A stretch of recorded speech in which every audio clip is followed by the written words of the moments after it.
हमारे साथ हमारे मेहमान बने हुए हैं प्रकाश भंडारी जी, वरिष्ठ पत्रकार हैं। सुरेंद्र लांबा कांग्रेस से, लक्ष्मीकांत भारद्वाज बीजेपी नेता हैं। लगातार हमारे साथ जुड़े हैं, चर्चा हमारी लगातार जारी है इनसे। सुरेंद्र जी, आपके पास आ रहा हूं। सबसे पहले मैं, कई वादे घोषणा पत्र में किए कांग्रेस ने, अच्छी बात है, बीजेपी ने भी किए कई वादे, ठीक है, लेकिन सुरेंद्र जी, पिछले काफी दिनों से मैं रैलियां देखता हुआ आ रहा हूं, संबोधन देखता हुआ आ रहा हूं, वो चाहे आपकी पार्टी का हो चाहे बीजेपी की हो। मैं बीजेपी से भी पूछूंगा ये सवाल।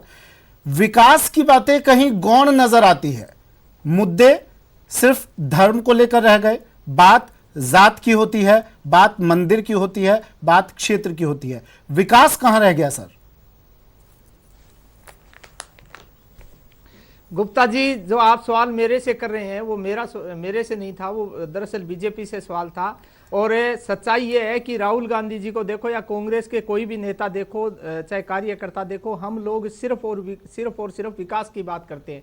कांग्रेस पार्टी कभी जाति धर्म के नाम से देश की जनता को गुमराह करके वोट नहीं लेती, चाहे उसके लिए कई बार रिजल्ट है वो चाहे नेगेटिव क्यों नहीं रहा हो, लेकिन कांग्रेस पार्टी ने हमेशा इस देश के विकास के लिए, आम आदमी की जरूरत के लिए, 36 कौम के लिए, सब जाति धर्म को। नहीं, प्रधानमंत्री भी अपनी सभाओं में कह रहे हैं, रैलियों में कह रहे हैं कि कांग्रेस बार बार मुझसे मेरी जात पूछती है, मेरी जाति पर पूछी जाती है, क्यों? ये शायद देश के प्रधानमंत्री नरेंद्र मोदी जी, उससे पूर्व भी मैं बताऊं, अगर गुप्ता जी बात करें तो कांग्रेस के भी प्रधानमंत्री देश में रहे हैं और गैर कांग्रेसी भी रहे हैं। उनमें अटल बिहारी वाजपेयी जी रहे हैं, चरण सिंह जी रहे हैं, वीपी सिंह जी रहे हैं, जो भी रहे हैं, लेकिन इस प्रकार के हालात कभी रहे नहीं जिस प्रकार देश के प्रधानमंत्री है वो जो 2014 में देश की जब रैलियों में जाते थे और देश की जनता से पूछा करते थे कि मित्रों, चीनी का क्या भाव है, दाल का क्या भाव है, पेट्रोल डीजल क्या भाव है, काला धन 15 लाख रुपए आपके खाते में आएगा, इस प्रकार की जो बातें किया करते थे वो कहीं भी बात नहीं। सुरेंद्र जी, मैं आपके पास वापस आऊंगा। एक बड़ी खबर इस बीच आ रही है, हम पहले अपने दर्शकों को वो भी बता दें। अजमेर से बड़ी खबर है, जहां पर फर्जी मतदान को लेकर हंगामा हुआ है। दयानंद स्कूल के बूथ पर यह हंगामा हुआ है। कांग्रेस ने फर्जी मतदान की अधिकारी से शिकायत भी की है। बूथ की सुरक्षा और कड़ी की गई है। तो बड़ी खबर, जहां पर दयानंद स्कूल के बूथ पर हंगामा हुआ है, कांग्रेस ने फर्जी मतदान का आरोप लगाया है और इसको लेकर के अधिकारी से शिकायत भी की है। तो अजमेर से इस वक्त की बड़ी खबर, जहां पर फर्जी मतदान का आरोप लगाया गया है और इसको लेकर के हंगामा भी हुआ है। कांग्रेस ने अधिकारी से इसको लेकर शिकायत भी कर दी है।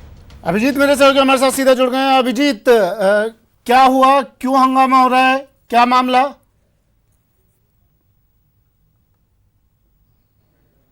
देखिए सुमित, दो जगह पर हंगामे की खबर मिली है। पहला हंगामा नसीराबाद विधानसभा क्षेत्र के बनेवड़ा जो बूथ है वहां पर आया है। वहां पर किसी एक मतदाता ने ईवीएम मशीन पर फेविक्विक चिपका दी, जिसके चलते जो मतदाता थे वो वोट कास्ट नहीं कर पा रहे थे। इस बात को लेकर वहां हंगामा हुआ है। हंगामे के बाद उस पर्टिकुलर बूथ की ईवीएम बदल दी गई है, नई मशीन आई है। नई मशीन के बाद अब वहाँ मतदान सुचारू शुरू हुआ। इसके अलावा दूसरी घटना वो अजमेर शहर के दयानंद बाल स्कूल जो मतदान केंद्र है वहाँ पर हुई है। वहाँ फर्जी मतदान को लेकर कांग्रेसियों ने हंगामा किया है, काफ़ी देर तक ये हंगामा चला है। उसके बाद वहाँ मौके पर पुलिस पहुंची है और उस बूथ की कड़ी सुरक्षा बढ़ा दी गई है और सुरक्षाकर्मी वहाँ पर डिप्लॉयड कर दिए गए।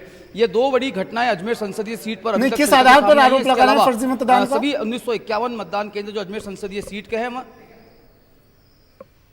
देखिए, जो कांग्रेसियों का कहना है कि जो मतदाता वहां पर गया था उसका पर्ची से मिलान नहीं हो रहा है, जो फोटो पहचान पत्र वहां पर अंकित है उससे उसका पहचान नहीं हो पा रहा था। लेकिन वो कौन मतदाता था इसको आइडेंटिफाइड नहीं किया गया है अभी तक।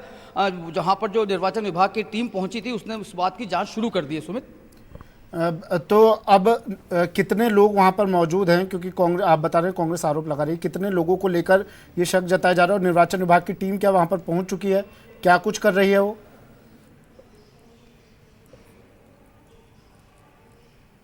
देखिए, वहाँ पर जो बात निकल के अभी तक शुरुआती दौर में सामने आई है, 2 से 3 फर्जी मतदाताओं की शिकायत को लेकर कांग्रेस के कार्यकर्ताओं ने वहाँ पर हंगामा किया था। बड़ी संख्या में कांग्रेसी कार्यकर्ता वहाँ पर एकत्रित हो गए थे, जिसको चलते वहाँ पर एडिशनल फोर्सेस वहाँ पर पहुंची थी। उसके बाद समझाइश के चलते कांग्रेसी कार्यकर्ताओं को तो मतदान केंद्र से हटा दिया गया है, लेकिन जो निर्वाचन विभाग की टीम वहाँ पर मौजूद थी, जो पोलिंग ऑफिसर्स उस बूथ पर डिप्लॉयड हैं, उन तमाम लोगों के साथ वहाँ पर पूछताछ की गई है और उस पोलिंग स्टेशन की सुरक्षा को और ज़्यादा सख्त कर दिया गया। इस लिहाज से किसी भी बाहरी व्यक्ति को वहाँ पर प्रवेश नहीं दिया जा रहा है, सिर्फ और सिर्फ मतदाता ही उस पोलिंग स्टेशन पर जा रहे हैं। दूसरी घटना जो मैंने आपको बताई नसीराबाद विधानसभा क्षेत्र के बनेवड़ा बूथ की, जहां पर ईवीएम पर फेविक्विक लगा दी गई थी, जिसके चलते ईवीएम मशीन खराब हो गई थी, वहां हंगामा हुआ था।